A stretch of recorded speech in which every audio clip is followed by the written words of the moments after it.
So, I would like to welcome everyone.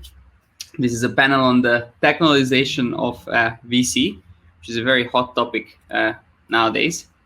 What we're going to talk about today is how we see the role of technology in a venture investing scenario, and also what things we can do to sort of enhance our ability as venture investors to sort of use technology more often, use the modern technologies of today to actually invest in the companies of tomorrow, because that's something that traditionally has not been very strong with VCs. We will have a number of panelists. Myself, I'm Márton Medveczky. I'm an investment director at Flashpoint Venture Capital. We also have here Daniil Kuzovkin, who is the head of technology at Flashpoint Venture Capital, our very own IT person. We have currently on the line Alex George from Credo Ventures, and we're still waiting for a couple of other people. But maybe until that, Alex, do you want to give a brief introduction about yourself? Sure. Yeah. Hi everyone. I'm Alex from Credo. I guess quickly on the fund. So Credo is an early stage fund focused on CEE, on Central and Eastern Europe. That means backing founders both sort of here in the region and those based elsewhere. And I guess at Credo, me in particular, I'm on the investment team and I focus on making investments, but I also sort of run our early efforts in the tech department, and I suppose that's why Márton invited me here. Definitely, yes. Maybe Daniil, do you also want to give a couple words about yourself and how a coder ends up working for a venture fund? That's an interesting story.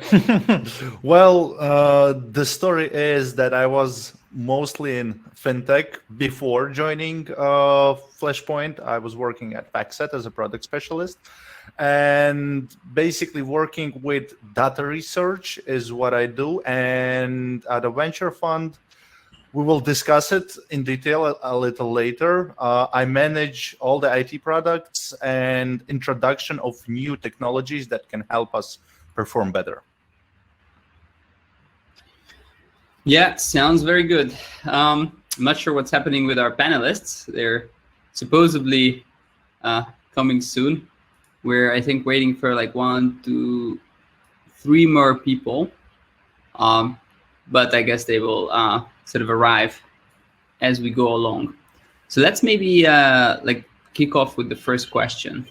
We actually have a couple of people joining now. Okay, so let's not do the first question. Let's just do a round of introductions. Amazing. Hi everyone. Hi. Hi. Hi. Welcome to the session, and it would be great if you guys could introduce yourselves one by one. I mean, we can go in the order on my screen, which is Shmulik, Amanda, and Gigi. Hi, my name is Shmulik Shelach. I am the director of technology. I hear myself double time. Do you find it? We hear you fine. I'm not sure. I think everyone else can go on mute, and then we can kind of avoid the echo issue. Okay, thanks. So my name is Shmulik Shelach, and I'm the director of research and technology in IVC. IVC is the data supplier about the Israeli tech ecosystem. And what we are seeing in daily basis is a huge increase in the demand, both for data and for analysis and for information system that will support it. So it's a great opportunity to share our experience. Yeah, welcome, Shmulik. Very good. Amanda, do you want to say a couple words as well? Hi, yes, I'm Amanda Jones-Floyd. I'm an investor at Inreach. We're a UK-based firm that invests across Europe. I joined the firm after having been a product manager for about 15 years and focusing on building products rather than investing in them. Very good. Yeah. Welcome. Thanks. Gigi, do you want to? Yes. Yeah. Hi, guys. I'm Gigi Levy-Weiss. I'm a general partner of a fund called NFX, a seed fund, probably the largest in the world out of Silicon Valley in Israel.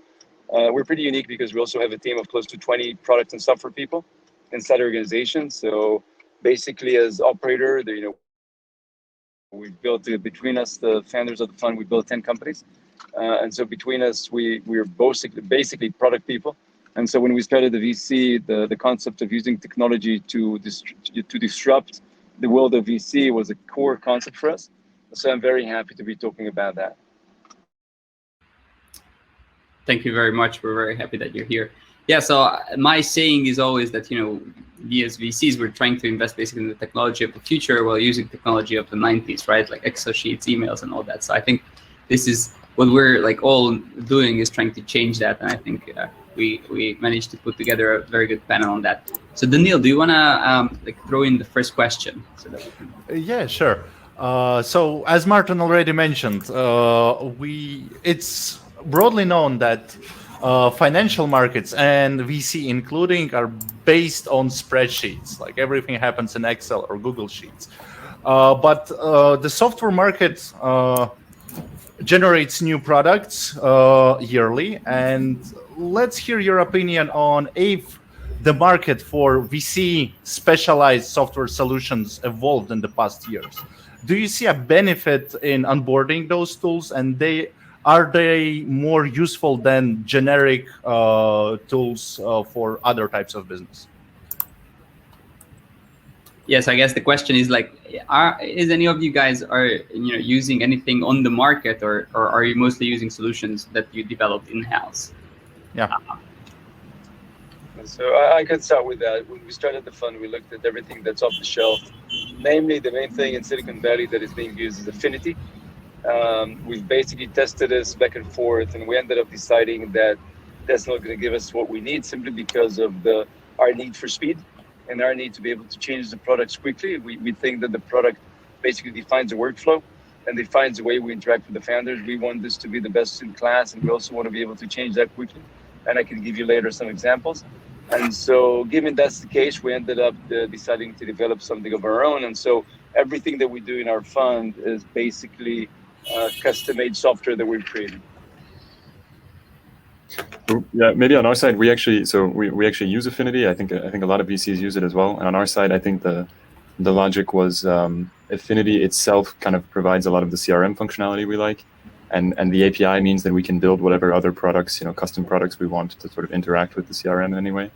I would say other than the CRM, we're not using any kind of VC-specific sort of data or sourcing tools. And I would say that for most VCs, it sort of largely depends on what stage they're investing at. So I would say, an early stage VC, multi-stage, or late stage VC have very different data needs. And so that kind of dictates whether you're building a lot of things internally or relying on external sources.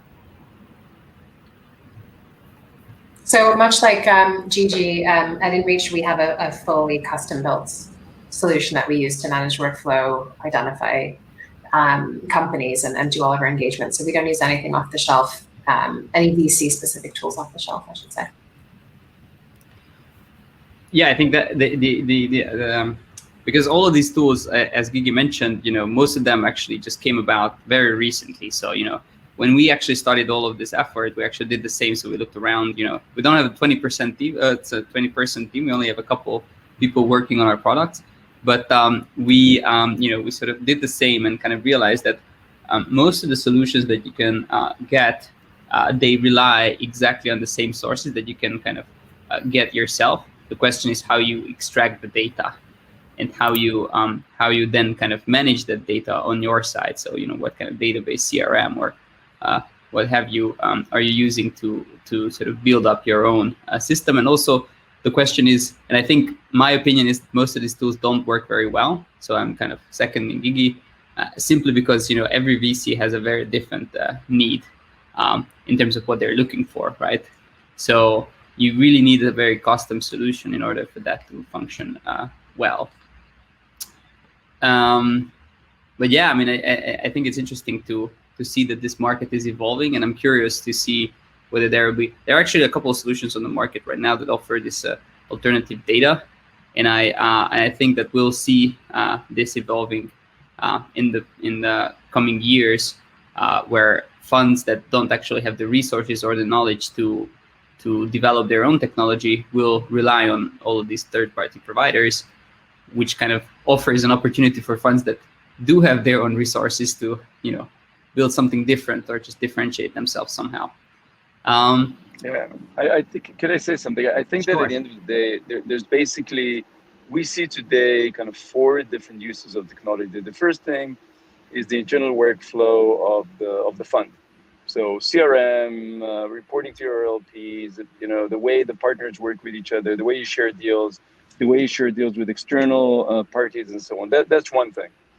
The second thing is basically using software for better interaction with the companies that you interact with.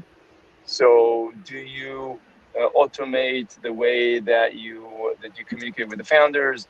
Do you automate the way they give you updates? Do you automate part of the thing, which we're trying to do quite a bit. The third thing, of course, is decision support systems. How do you basically take data, internal, external, and basically come up with decision support system? I'm not talking about automatic investment, of course, but giving yourself more data. Now, of course, if you're a late stage fund that has lots of data to work with, that's one thing. But even in our case, when I start looking at the company, the first thing is that I want to see their traffic from SimilarWeb or their revenue from AppAnnie even before they tell me. Maybe even more than that, we today have an internal system that basically takes in around 70 different data points and then ranks the company and gives us kind of, we would call it AI, but it's really just algorithmics that we've built over the years that give us the ability to know not whether we want to invest or not, but how do we want to look at it? Do we want one of the partners to dive into it immediately? Do we want to take it to a meeting immediately? Do we want to give one of the principals the ability to look at it before we pass it on? And then the last thing, tool for presence. So we have tools that we put for founders in general, that all the founders in the world are basically using, or that tens of thousands of founders are using, which are allowing us to be top of mind because we're giving them these tools. So I think there's quite a bit different uses of technology in VC right now. And I think that what we're seeing, when we started, there were very little funds doing it. And right now we know of tens of funds that are taking, maybe not all of them are doing all of it, but we see tens of funds that are taking parts of it and trying to differentiate or to create some USP by developing technology in specific areas. Yeah, that's a very valid point. I think my next question is on exactly what you mentioned, is that in a VC there are several processes, so to say. There is the outreach process or the inbound process, which is traditionally the sales process within an organization. Then you have the analytics or analysis process. Then you have sort of the internal relationship holding process. So there are like a lot of different subsections of the process. So my question would be actually, out of the technologies that you're using, what are the processes that are mostly benefiting from this? So is it more the outreach, or just keeping track, or connecting, or because CRMs, of course, everyone uses a CRM, but there are also multiple ways to use a CRM, and for us, one of the challenges is to kind of separate all of these processes and try to come up with separate tools for dealing with each of them. So I'm not sure, maybe Amanda, do you want to take a stab at this?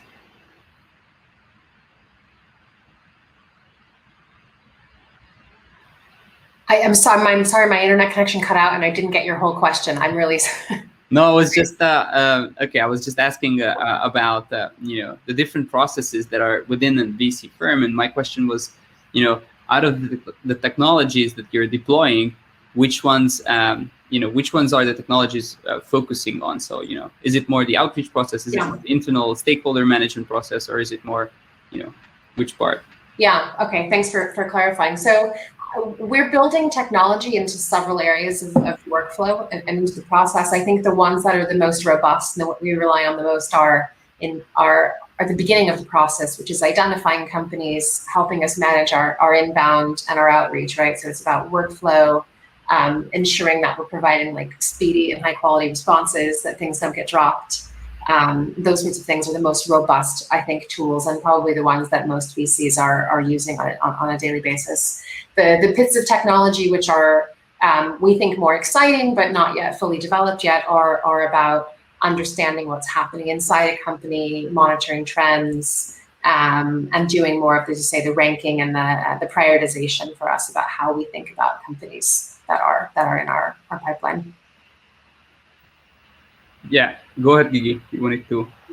Yeah, I would agree with Amanda. By the way, Amanda, that what happened to you was the equivalent of dreaming in class and hoping the teacher's not going to ask you. That's the internet equivalent of that, right? Sorry, you were breaking up a bit. Yeah, sorry. As I said, what happened to you was the equivalent of dreaming in class and hoping that the teacher's not going to ask you. Yeah. Happens to the best of us. Guys, Happens to the best of us. Yeah, completely. So I would agree that. Okay, now you froze. Did he freeze? Okay. It wasn't just me. So that's karma, Gigi.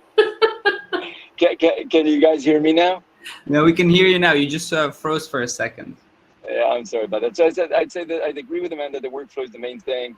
We have these hackathons every quarter where we take the most cumbersome process that's still left and we hack it. So for example, the process of introducing a company to various VCs when it needs to raise the next round, we now have this tool where you upload the collateral, you choose in the list all our system helps you choose who are the best partners for this company. And then it basically creates a wizard where you just need to add the personal touch.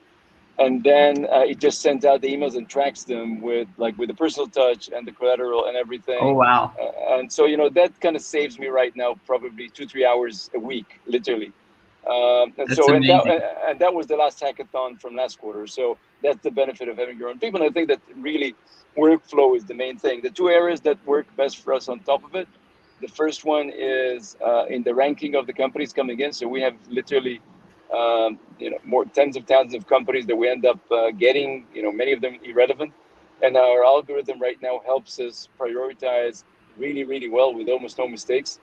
And so that is the next area that we really like. And then the third area is various tools that allow us to discover company that we would not have discovered elsewhere. Part of it is our software tool that we give out, and part of it is creating various data sources early on and running various algorithms on them to find out what are who are the founders that we potentially missed, who are the companies we potentially are missing.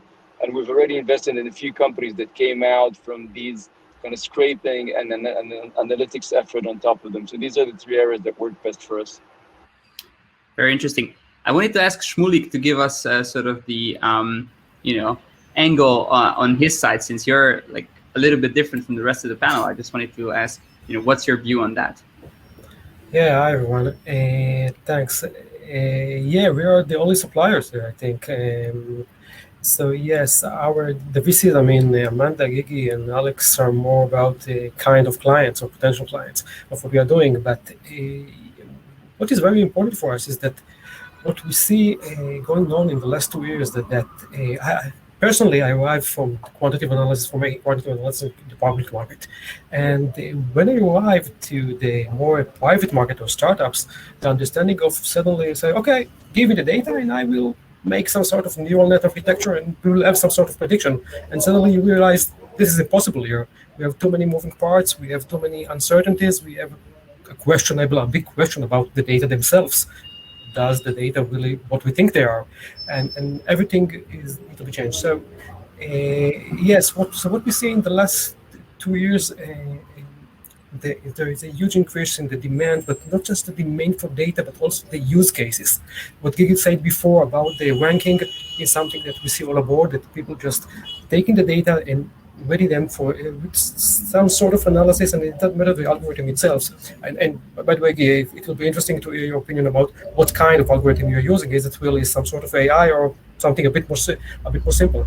But what we have is someone that starting from really just give us the data and going up to let's make some effort to rank the venture capitals by their successful terms.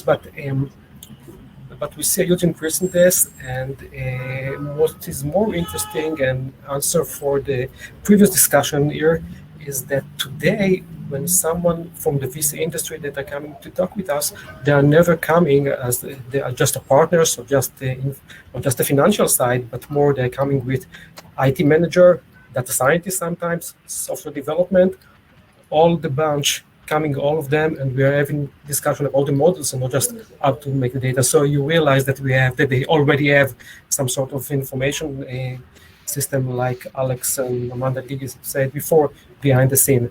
So we see the changes, we're feeling it, and what is interesting, and also personally for me to understand, because we feel that we are just starting, we are just at the beginning of the process. We are far from being, we are far from feeling convinced, some sort of a convictity in the market that this is the right thing to do. Yeah, very well said. I think there is like one connecting question here that I wanted to ask, which you sort of brought up, is the data quality, right? Because all of these models, they can only work well as far as the underlying data is valid and true. So I wanted to ask you guys, like, what do you sort of use to clean the data? Maybe Shmulik, you can also tell us, and then I'm also curious on our VC panelists, because that's, I think, the biggest challenge with any sort of automation when it comes to sort of data information gathering. Sure, absolutely. The data quality is, from my point of view, number one issue. And I believe that the problem is the data quality. This is the really, elephant in the room, because 90% of the data in our universe, startups, is underwater. You don't know about them. Now, even when a startup, and Gigi I'm sure can testify here, that even when you get a PR that a company raised $10 million, you don't really know what's going on there. Was it a secondary deal? Is it a debt? Is it an investment? From outsider, you don't really know what's going on. Now, to put it inside and some kind of prediction models, it's problematic. What is our solution for this from IVC is that we try to verify each data point, which gives some support to the level of accuracy, but it's still just the beginning. It's not really answering everything. So I suppose in the long term, there will be more option to verify. This is one way. The other things that are going on, that we see more institutional investors that will bring more valid numbers inside. And the third thing is that we will have more automated tools, like taking data and verify data in several ways. So the amount of or the share of accuracy will be rising significantly. But this is still a way to go. Yeah, I think on our side, in our case, to be really transparent, we're dealing mostly with sort of deterministic composite scoring and nothing that's like, let's say, any complex sort of machine learning driven scoring algorithms or anything like that. And I think in that case, kind of like what was just said, is the caveman version of a consensus algorithm works pretty well, right? Like if you find the same data point twice, if it's a super concrete like sort of indication of some data point about a company, odds are, if I log that as sort of belonging to that company's, data structure in some way, and then I have it manually reviewed, it's typically not a complete waste of time. So I would say in our case, like, and I think it's the case that most VCs, there's a bit of homogeneity around the kind of first level of this data work we're talking about. I think most people are okay with, accepting some uncertainty on the data quality front, as long as you can do some basic sort of verifying that a data point comes from multiple sources.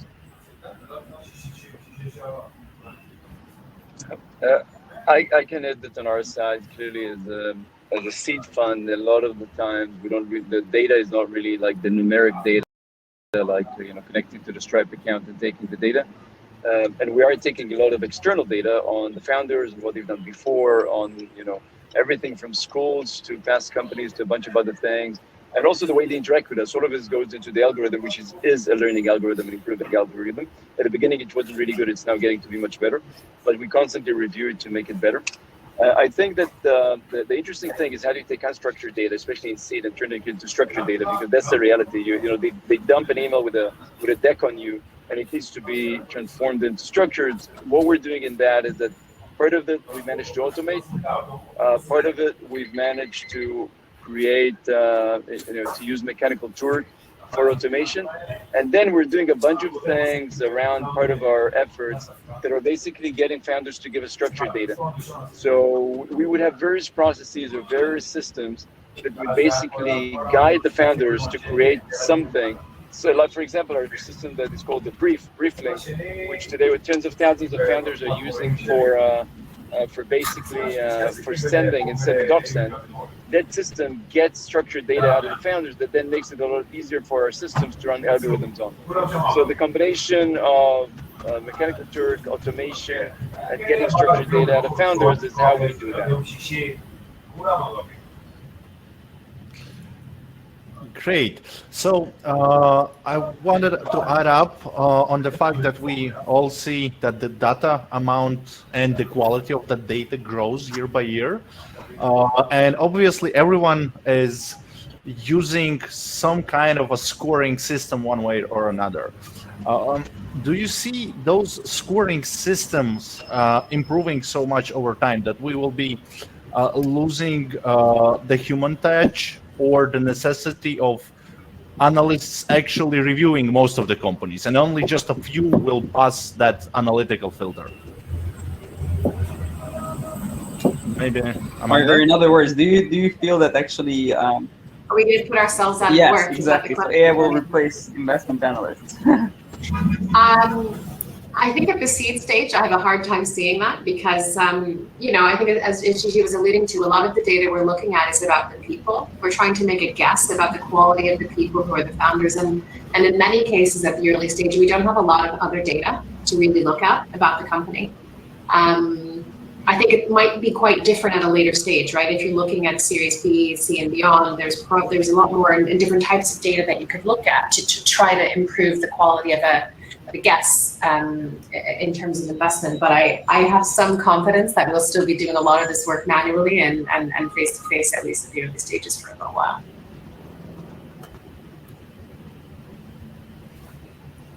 Yeah, I am a bit more skeptic about the uniqueness of our brains.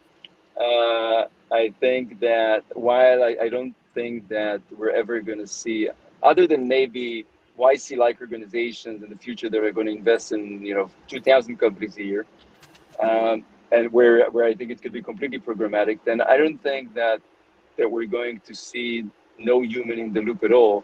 But I do think that just like today, our system hardly misses the companies that we end up wanting to meet, which is, of course, it's the initial approximation of the who's interesting. And as we get more and more data, it's getting to be better and better at identifying it soon. Then on this, then there may be diminishing marginal return in terms of our ability to optimize the algorithm.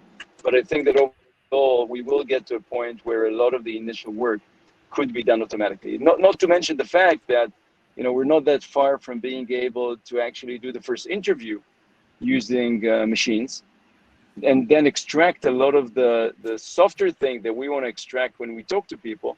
An online interview can already do that with automation, as some companies are already doing in China for lower end roles, but will be possible.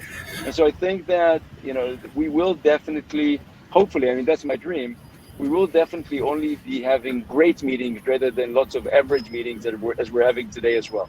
That's why I think it's optimistic. Yeah, following up on that, but is there a risk that actual startup founders won't be willing to talk to a machine or receive money or receive investment from such a machine-driven fund? Do you think it's the case? Yeah, I think that was one thing I was gonna bring up, is whether it's startup founders not wanting it, or whether it's just the general notion of if everybody's using the same sort of technology to do similar early detection and outreach and automating that, then the challenge has to go somewhere else, right? The sort of way that you differentiate yourself in what is increasingly a sell-side market as an early stage funding provider, there has to be the human element in there, because if everybody's using the same technology, I don't think a startup founder wants to do a video interview, and even if they did, I think they're looking for people that are going to do something beyond the sort of scraping and pinging that all VC funds are doing. So I think the more interesting question now is, assuming we all agree that we're moving towards a world in which VCs with sort of decent amount of resources can all build similar tech, the question is, what will the next sort of frontier of how you differentiate yourself look like? And that I don't know. Alex, let me just challenge that. Before YC became a powerhouse, if you told me the top founders from all around the world and from the Silicon Valley in Israel are going to be willing to write an application and send a video and then be judged initially on that and then fly over to an interview, not knowing whether they're in or out, all of that to give 7% of their equity for $150,000, I would laugh. But it's working. And so I think it's all a balance of the brand and the process versus what you're putting them through. You're totally right. If they're going to have to fill in tens of pages of structured data, they're not going to do that. But if you ask them a few questions, or if you ask them for a video, and your brand is strong enough to get them to want that, because you then promise that you're going to help them, because you give them faster capital, because a bunch of things, then I think that the willingness is somewhat there already today. That's at least my view. Or you can just create funny robots, right? Machines with a personality that will actually, like, enhance your brand and kind of. You can get into uncanny valley here. Yeah. But interestingly, I think we're out of time. The only follow-up I would have there is, interestingly, YC, which is, you're kind of right, has become the most like systematic, high volume founders dealing with a lot of interactions. Actually, now that sort of everyone has accepted the sort of dynamics of YC, the real battlefield in YC is never actually done at YC, right? It's done with people trying to hustle their way into talking to these companies before demo day and all this kind of stuff. So it's like, once we hit the baseline standardization in YC, the game of YC completely changed. And so that's sort of what I think will happen to the tech part as well. I think one just because there are like two audience questions, so not to kind of leave anyone out, so we can just ask those. So one of the questions from Anton is like whether any of us is measuring NPS scores with the founders, so that with all this automation, do we actually care about how founders perceive us? What's the opinion? I think, or I would assume that all of us check NPS. Clearly, that's one of the things we measure all the time. Okay. And the other question that we received is, do you see the fund administrator as being part of the technological solution in leveraging their technology and data they hold? So do you actually plan to use the fund administrator as part of the process, part of the technologization process?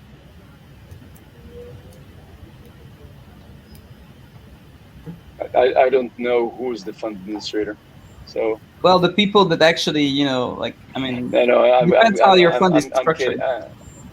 I'm kidding. What I mean is that I don't think that it's a critical part of what we spoke about in terms of using technology to make you a better investor. Clearly, also the work of the fund administrator can be automated, like any finance function. However, I think the real innovation is not there, but it's in the other areas that we discussed. Yeah, and then there's a third question, which I think we covered pretty much. But like, how do you use tech to improve the deal access? I think we talked about this pretty much. Yeah, but summarizing on this, like, everyone agreed that we started off using some kind of a purchasable like product CRM, and a lot of funds actually are building their in-house solutions to improve the outreach and improve workflows over those communications. Very well. Thank you everyone for participating. I think it has been a very interesting discussion, and clearly we're moving towards a very interesting future. So thanks everyone, and hope to see you soon in another session. Thank you for joining. Bye guys. Thank you. Bye guys. Bye.